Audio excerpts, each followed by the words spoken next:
parce que l'amour m'aime, je deviens l'amour, parce que l'amour m'aime, je deviens l'amour.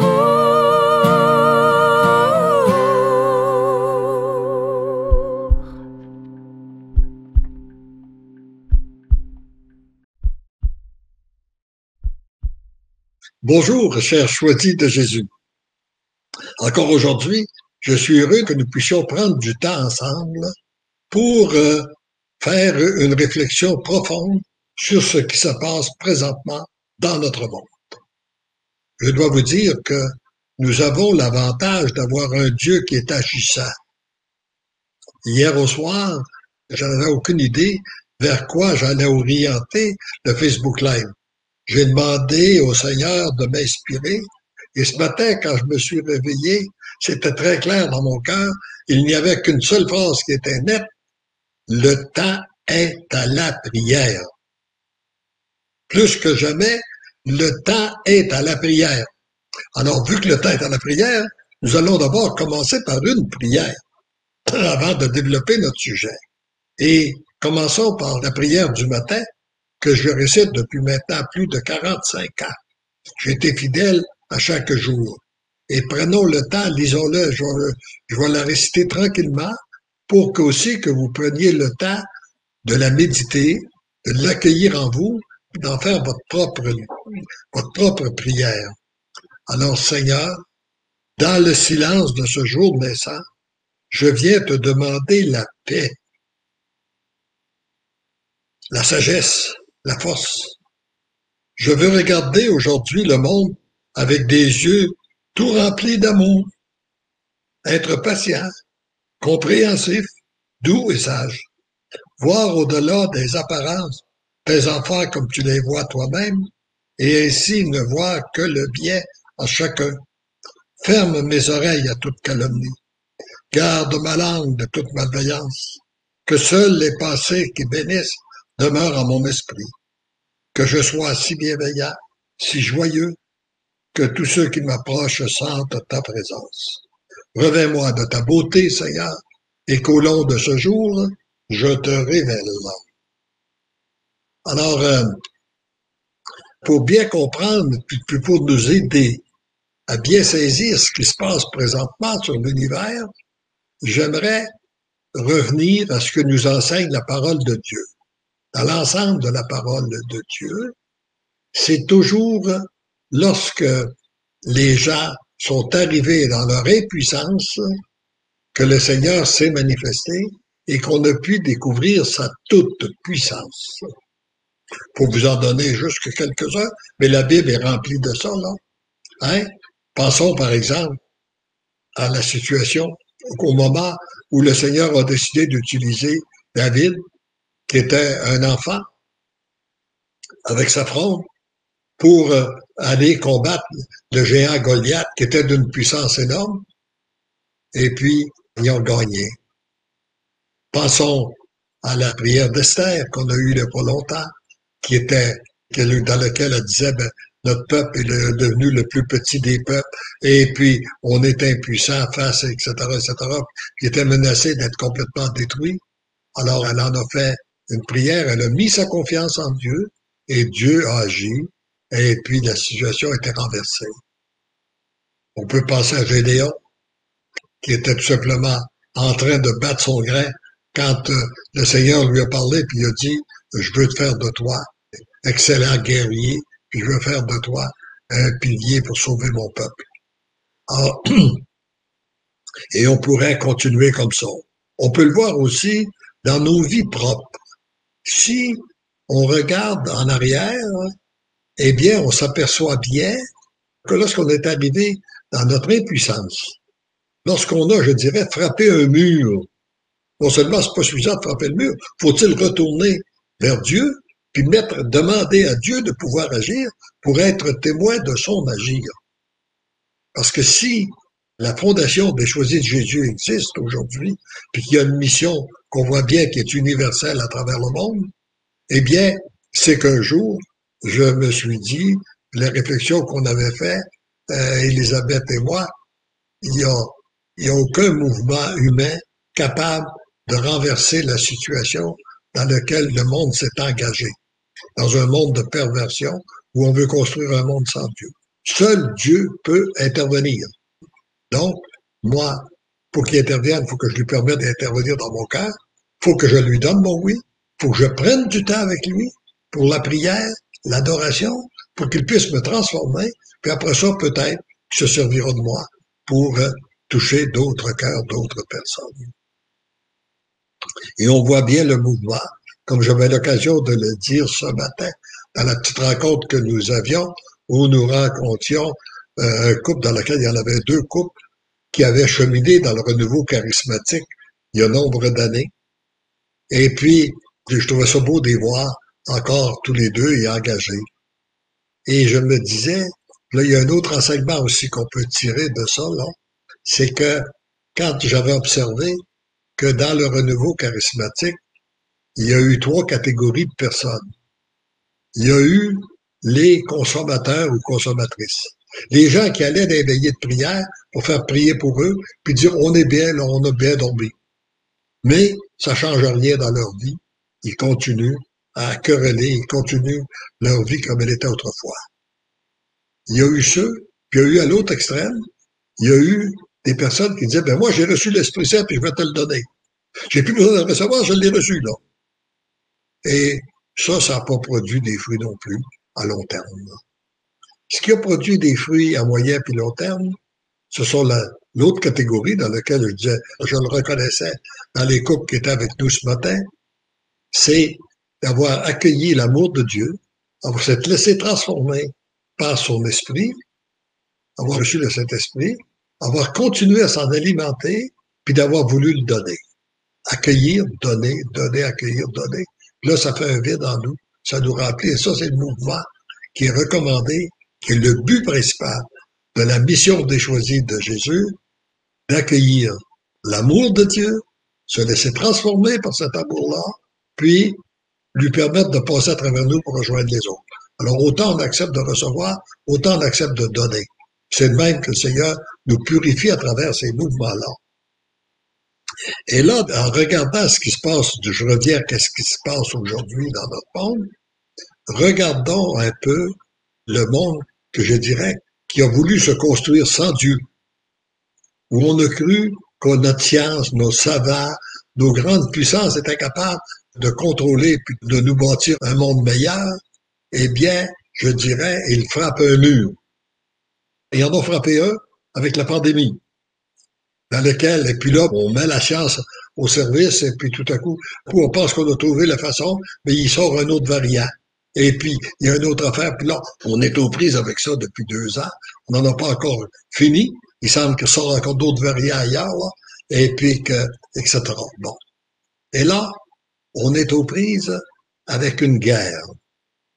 Et on voyait, j'entendais des beaux discours hier, mais durant le temps que ces gens-là, nos hommes d'État, faisaient des beaux discours, eh bien, il y a des gens qui périssent sous les bombes en Ukraine.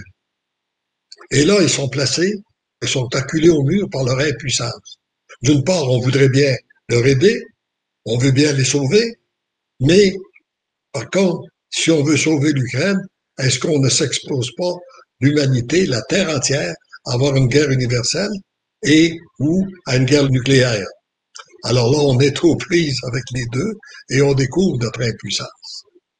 Alors là, l'homme, réellement, on s'aperçoit que l'homme touche à son impuissance actuellement comme jamais il l'a touché à tous les niveaux. Et on le retrouve aussi dans nos familles. Combien de gens sont aux prises avec leur impuissance? Hein?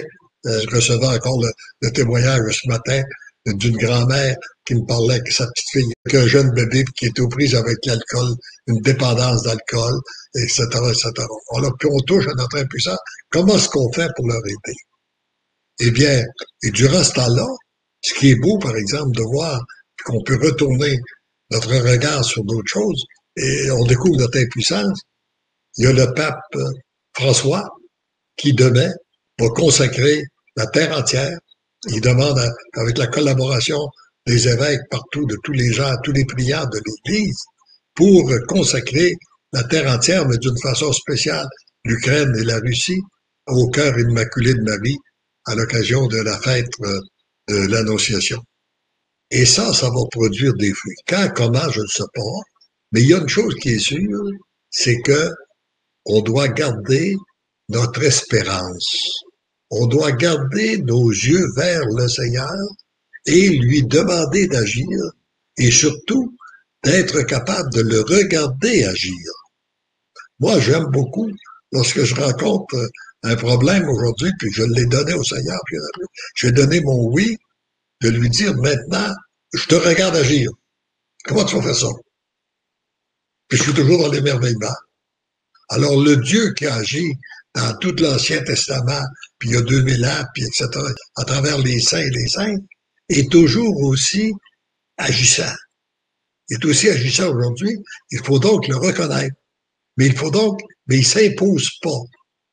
On doit lui permettre d'abord d'agir en nous, pour après ça, agir autour de nous et agir à travers nous. Regardons.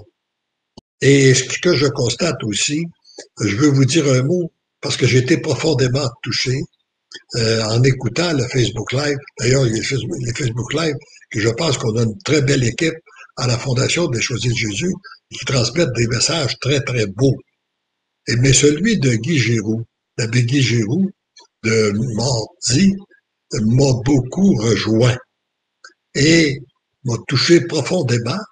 Et là, si vous l'écoutez, si vous ne l'avez pas écouté, écoutez-le, parce que vous voyez ce que produit l'amour de Dieu. Moi, j'ai l'avantage de connaître Guy, on se connaît depuis, je dirais, autour de ça doit faire bientôt 50 ans. Quand je l'ai connu, il était jeune prêtre, jeune frère, c'est-à-dire, il n'était pas prêtre, il était chez les frères du Sacré-Cœur, puis il venait faire de l'animation dans une messe qu'on avait à l'extérieur, dans un terrain de camping au lac Brompton. Il venait faire l'animation par son chant et la musique. J'aimais ça, j'ai aimé le bonheur. Et puis, après ça, je l'ai invité pendant plusieurs années. J'organisais des repas, témoignages pour la classe dirigeante. Et puis, je l'ai invité à venir faire l'animation pour le chant. Et après ça, je l'ai revu, qui était directeur des études, quand mon garçon, le dernier, s'est inscrit au Juvénat de Brompton. Je pense que c'est lui qui l'a accueilli. Puis on a toujours continué à cheminer ensemble. On s'est cheminé ensemble dans l'œuvre de Marie-Jeunesse, etc. Alors, et il m'a accompagné depuis le début de la Fondation des Choisis de Jésus. Alors là, et on voit ce que produit un homme transformé dans une épreuve. Parce que il vit actuellement une grande épreuve dans sa famille. Son frère, un de ses frères, qui avait 2 enfants, qui a perdu son épouse il y a 2 semaines, décédé du cancer. Là, il y a son garçon, un gars de 32 ans, un type solaire qui était apprécié de tout le monde, mais il a été poignardé. Comment tu se fait exactement, je ne sais pas, mais à son travail, il a été poignardé. Et puis, il est décédé. Et là, Guy nous en parle dans le dernier Facebook Live, et on ressent aucune agressivité, aucune amertume, et on sent qu'est-ce que produit l'amour, et il va donner, et c'est lui qui va faire les funérailles, et je suis sûr que le Seigneur va toucher une multitude de cœurs, à travers d'abord ce qu'il est. Il y a ce qu'il dit, mais d'abord c'est ce qu'il est. Parce qu'il faut être réellement rempli d'amour pour être capable d'accueillir une situation aussi pénible que ça, dans la paix, dans l'amour, et puis de ne pas nourrir aucune agressivité contre qui que ce soit. Alors, je voyais, en l'écoutant, ce que produit réellement l'amour lorsqu'on l'accueille, l'amour de Dieu, ce que produit l'amour de Dieu. Et ça, nous sommes tous appelés à être transformés comme ça. C'est ce que le Seigneur veut. Et ça me rappelait aussi une autre phrase que j'ai écrite dans un petit volume pour le bonheur de vieillir, en vieillissant. Ce que nous avons cultivé tout au cours d'une vie arrive à maturité en vieillissant. Alors Guy a cultivé l'amour de Dieu, la foi et l'amour de Dieu, et on voit ce que ça produit, alors que dans une période où il est à sa retraite. Mais il y a une retraite, mais il y a une retraite active. Puis il continue encore à faire du ministère, puis à toucher une multitude de cœurs. Et après l'avoir écouté, on se disait, parce que le jeune qui a été tué, son neveu, Alexandre, qui a 32 ans, eh bien, nous avons plusieurs petits-enfants. Nous 16, comme vous le savez, nous avons 16 petits-enfants. Il y en a plusieurs qui sont déjà au début de la trentaine, sont dans la trentaine. Ça aurait pu être un des nôtres. Et on se disait, quelle peine nous aurions si c'était un de nos petits-fils qui serait en place d'Alexandre qui serait fait poignarder. Mais lorsque Guy a abordé le sujet du criminel et de la famille du criminel, nous nous sommes dit, eh bien, notre peine sera encore beaucoup plus grande si c'était un de nos petits-fils qui aurait posé le geste de tuer une autre personne comme ça. Alors, voyez-vous, dans ce témoignage-là, je suis sûr que le Seigneur va toucher une multitude de cœurs. Alors donc, on a l'accompagner dans nos prières aussi, puis demander par la prière, le Seigneur va rejoindre des gens un peu partout à travers le monde. Regardons la pensée de ce jour aussi, qui va dans le même sens. Là. Oui, alors, mon enfant, regarde mes agissements auprès de ceux et celles qui ont été près de moi. Tu apprendras à espérer, peu importe ce qui arrive, envers et contre tous. Voyez-vous, je le reprends, là. Regardez, c'est important. Si on tourne notre regard vers Dieu, on apprend à espérer, peu importe ce qui arrive, peu importe les événements, peu importe la situation. Je déverse en toi une grâce de foi approfondie, je t'aime. Sans la foi, on ne peut pas avoir cette espérance-là. On ne peut pas avoir cet amour-là. Donc, demandons la foi. Puis comme nous le dit dans le message qui était le 146, dans lequel est extraite cette pensée-là du jour, la foi et l'amour sont inséparables. Alors, je vais juste vous lire le premier paragraphe. Mon tout petit, demeure à mon écoute, où que tu sois, quoi que tu fasses, je te parle, je te guide, apprends à demeurer dans la sérénité, quoi que l'on te dise, quoi qu'il t'arrive, sois sans crainte. Alors c'est ça, regardez, avoir notre foi. Et lisez le message numéro 146 du premier volume au complet, méditez-le.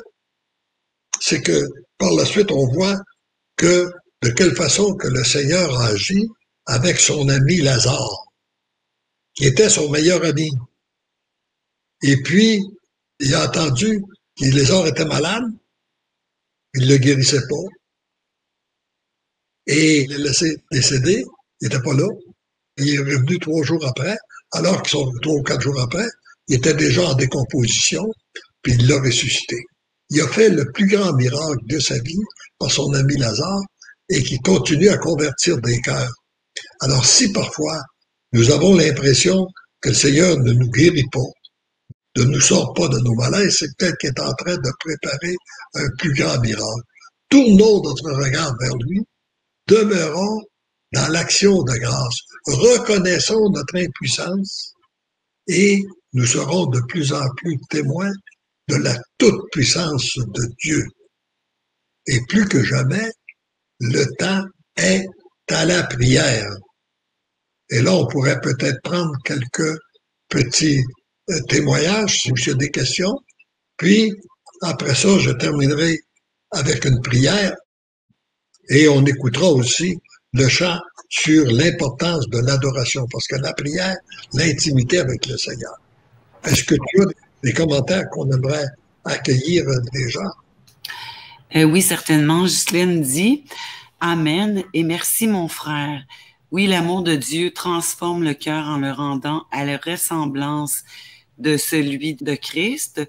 Cela me fait penser à Étienne lorsqu'on le lapidait, souriait et on voyait un visage d'ange sur son visage. Il a quand même été lapidé en pardonnant à ceux qui l'ont tué. Quelle foi!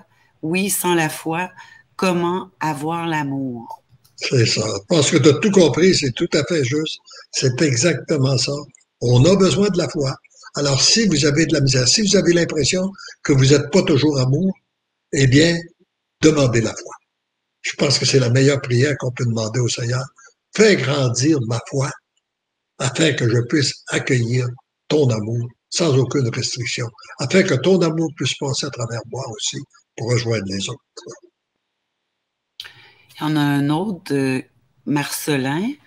En ce temps de la fin des temps, je me sens très préoccupée de ce qui se passe. Je voudrais avoir une foi forte pour me rapprocher de plus de Dieu dans ma vie. Je suis perdue. La peur, le stress, tout se mêle dans ma vie. Oui. Alors, on s'unit à toi, Marcelin, aussi bien que toutes les personnes qui vivent dans la peur actuellement, puis dans l'angoisse, pour demander que le Seigneur vienne les toucher directement dans leur cœur, qu'ils retrouvent une foi plus grande, afin qu'ils puissent espérer, comme nous le dit la pensée du jour, envers et contre tous. Et merci, Seigneur, d'exaucer notre prière. Et déjà, ce qui est bon, c'est d'entrer dans la prière de louange en disant, je comprends pas ce qui se passe, Seigneur, mais je te loue, je te bénis, je te rends grâce, parce que je sais que tu vas faire des merveilles à travers ça. Peut-être y aller avec un dernier commentaire de Caroline. Elle dit, oui, ces derniers jours, le Seigneur me fait avancer comme en dessous, en restant petite, sous sa main puissante pour accueillir les frères et sœurs sur le chemin. Oui. Oui, parce que le Seigneur a besoin de nous. Il y a son amour qui se manifeste en direct, mais il y a aussi son amour qui veut passer parfois à travers nous pour rejoindre les autres. Alors, il y a deux chemins pour manifester son amour. Alors, heureux sommes-nous. Maintenant, comme le temps est de la prière, on va terminer en récitant ensemble la prière de Jésus. Je vais vous la relire tranquillement. Je vous demanderai de vous associer et de l'approfondir, cette prière-là, qui vient nous donner, selon moi, une espérance très, très grande dans les temps qui se vivent. Alors, je vous recommande, il y a la prière du matin, comme je l'ai dit, qui est la prière de Saint François d'Assise. Il y a cette prière qui avait été composée par Saint François d'Assise, qui avait été diffusée par le cardinal Swindon. Et puis, il y a dans les choisis de Jésus, la prière que Jésus adresse à son Père. Je vous recommande cette prière-là, puis il y a une autre prière aussi que vous pourrez faire souvent si vous avez l'impression de ne pas être libéré, d'être pris en otage par des peurs, par des angoisses, par votre passé, etc., etc. La prière d'auto-libération, qui a été composée par l'abbé Guégiroux, justement, et qui est diffusée dans le 3e volume, là, pour le bonheur des biens, mais choisi Jésus. Alors, on reprend la prière de Jésus à son Père, et regardez comme cette prière-là, si vous la récitez, ça va aider, et que vous la répétez continuellement, ça va vous aider à découvrir une nouvelle espérance. Parce que c'est pas un regard humain, c'est le regard de Jésus sur l'humanité. Et ce qui se passe à travers la petite mission actuellement des choisis de Jésus, qui se passe à travers aussi notre Église. Père, je te rends gloire pour le flot de grâce que tu déverses en ce moment sur tes choisis. Père, je te rends gloire de parachever ta création chez tes choisis. On pourrait ajouter d'en faire des êtres d'amour. Père, je te rends gloire d'en faire des êtres d'amour, voyez-vous, unis à mon cœur et à celui de ma mère. Parce que pour être unis, pour devenir des êtres d'amour, il faut être unis au cœur de Jésus et de Marie. Père, je te rends gloire pour la multitude de cœurs que tu vas rejoindre à travers eux. Ça ne fait que commencer, c'est un mouvement universel qui va rejoindre l'humanité. Père, je te rends gloire pour cette Église nouvelle qui se reconstruit en ce moment. Et quand on parle d'Église nouvelle, on ne parle pas d'une Église parallèle à la nôtre. Hein? C'est important de savoir. Et on parle bien de notre Église telle que nous la connaissons sous le pape François. Nous l'appelons nouvelle parce qu'elle est renouvelée. Père, je te rends gloire pour cette société nouvelle qui se reconstruit à travers tes choisis. Non seulement ça va être l'Église qui est renouvelée, mais c'est toute la société au complet qui va être renouvelée. Père, je te rends gloire de faire éclater ta miséricorde, ton amour et ta toute puissance en eux, autour d'eux et à travers eux. Oui, et la miséricorde, car si vous écoutez Guy Giroux, vous verrez jusqu'à quel point ce que vole cette miséricorde-là. Père, merci Père, pour tant d'amour, pour ce feu d'amour, feu, qui brûle dans les cœurs de tes choisis en ce moment. Le Seigneur vient faire flamber son amour à l'intérieur de nous, qui permet de se communiquer aux autres. Je te demande que ce feu d'amour se propage dans tous les cœurs. Merci, Père, d'exaucer toujours ma prière. Comble encore tes choisis de ton amour. Comble d'une façon spéciale ceux et celles que porte dans son cœur la personne qui récite sa prière. Qu'elle soit comblée, elle et les siens, de notre amour trinitaire. Amen. Et je vous dis que nous terminons, que nous avons terminé en disant oui, je sais que parce que l'amour t'aime, parce que l'amour m'aime, je deviens un être d'amour. Et parce que toi qui m'écoutes, l'amour t'aime, tu deviens un être d'amour. Et on peut dire tous ensemble, parce que l'amour nous aime, nous devenons l'amour. Et écoutons un chant qui nous prépare aussi à l'importance de la prière, mais surtout la prière devant Jésus Eucharistique.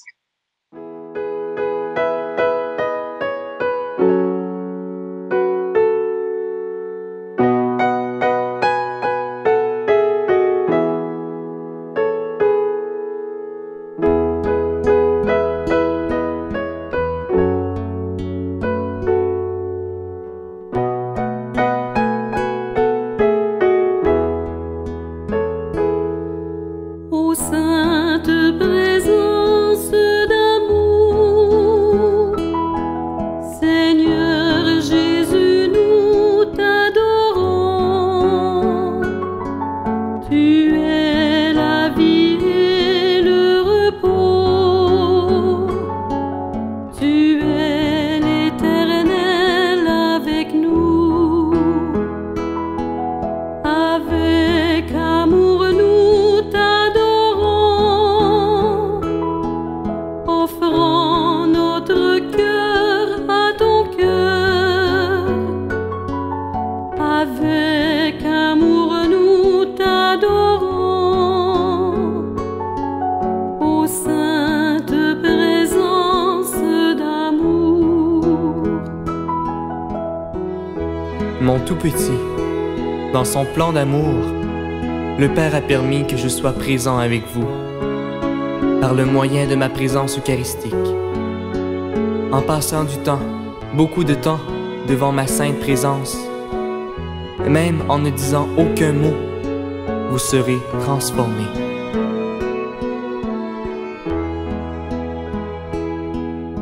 Ô sainte présence d'amour,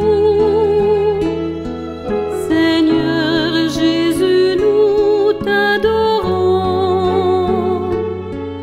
Tu es la vie et le repos, tu es l'Éternel avec nous.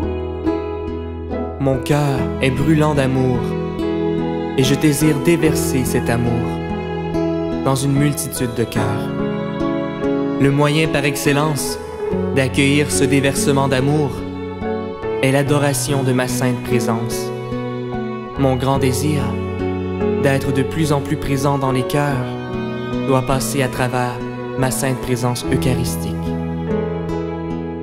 Avec amour nous t'adorons, offrant notre cœur à ton cœur. Avec amour nous t'adorons, ô sainte présence d'amour.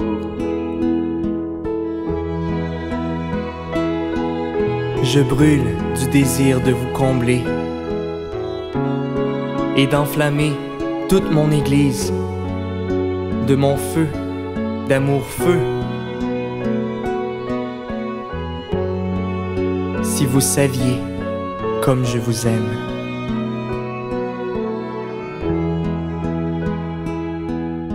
Ô sainte présence d'amour, Seigneur Jésus, nous t'adorons. Tu es la vie et le repos. Tu es l'Éternel avec nous.